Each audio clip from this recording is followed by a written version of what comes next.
नमस्कार. श्री शिव महापुराण उमा संहिता अध्याय क्रमांक 41 7 व्याध्यांची कथा. श्री गणेशाय नमः. सनत कुमार म्हणाले, मार्कंडेयजी, स्वर्गात 7 प्रकारचे पितृगण आहेत. त्यापैकी 4 मूर्त असून 3 अमूर्त आहेत. आद्य देवगण आणि ब्राह्मण यांची पूजा करतात. ते पितर योग बलाने सोमाला तृप्त करतात. म्हणून श्राद्ध कर्माच्या वेळी योग्यांना चांदीची वस्तू दान करावी.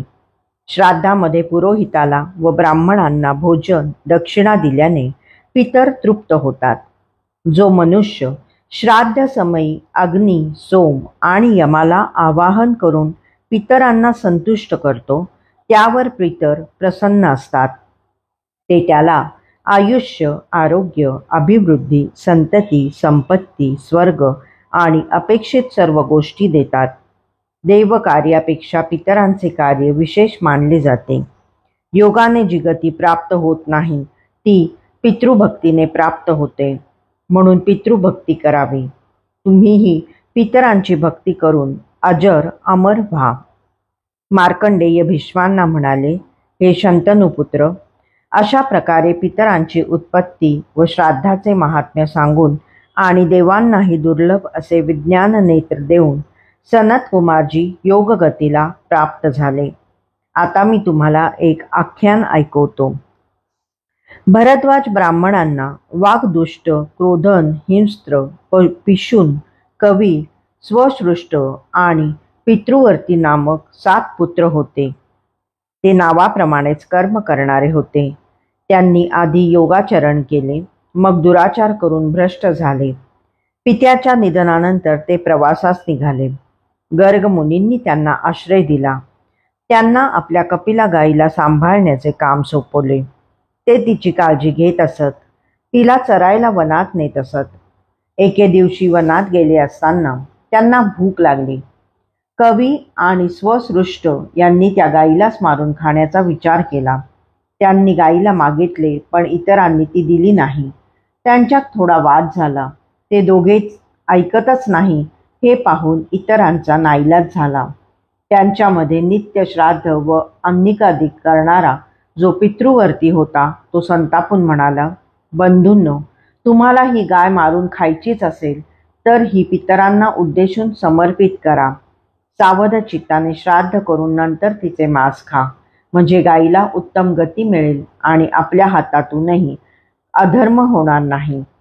त्याचे म्हणणे मान्य करून त्यांनी गाईला स्नान घातले. ती पितरांना समर्पित करून आपले कार्य साधले. सायंकाळी नेहमीप्रमाणे ते आश्रमात परतले. त्यांनी गर्ग मुनींना गाईला सिंहाने मारले असे खोटे सांगितले. ते ऐकून त्यांना फार दुःख झाले. त्यांनी तिच्या वासराला प्रेमाने कुरवाळले. त्याला गोठ्यात नेऊन बांधले. हा अपराध पचलेला असला तरी त्या 7ही भावांना गोहत्येचे पातक लागले होते. कालांतराने त्या सर्वांचे निधन झाले. पुढील जन्मात ते दशार्ण देशात पारध्याचे पुत्र म्हणून जन्माला आले. पूर्वी पितरांना उद्देशून श्राद्ध करून गाय अर्पण केल्यामुळे त्यांना पूर्वजन्माचे स्मरण राहिले होते. आपल्या हातून गोवध आणि गोमांस भक्षण यासारखे भीषण पाप घडल्यामुळेच आपल्याला हीन कुळात जन्म मिळाला हे त्यांच्या लक्षात आले. त्यांना फार दुःख झाले.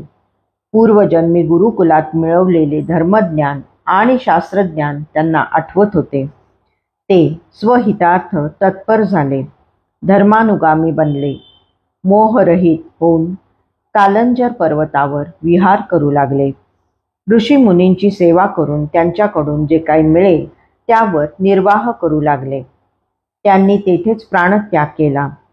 कालंजर पर्वतावर त्या पतित पाधांचे स्थान आजही पहावयास मिळते. पुढे त्यांना हरणाचा जन्म मिळाला.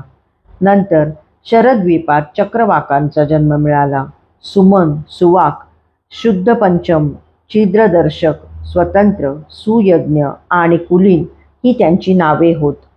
एकदा नीप देशाचा प्रभावशाली राजा आपल्या राण्यांसह वनामध्ये क्रीडा करण्यासाठी आला होता.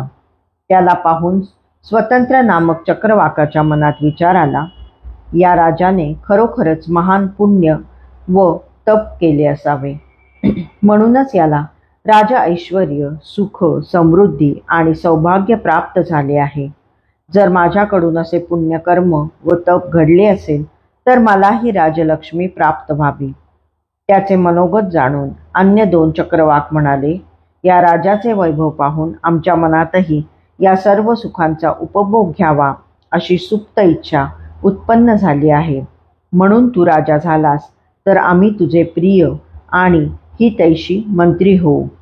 त्या तिघांचे बोलणे ऐकून सुमन नामक चक्रवाक म्हणाला, स्वतंत्रा, योगी असूनही तुझ्या मनात मोह उत्पन्न झाला, म्हणून पुढील जन्मात तू कांपिल्य नगराचा राजा होशील. अन्य दोघांनाही मनुष्य जन्म मिळेल, ते तुझे मंत्री होतील. पितरांच्या कृपाप्रसादाने तुम्ही राज ऐश्वर्य भोगाल. कालांतराने एका पुरुषाच्या मुखातून श्लोकवचन ऐकून तुम्हाला पूर्वजन्माचे स्मरण होईल आणि तुम्ही पुन्हा योगारूढ व्हाल. अध्याय 41 समाप्त.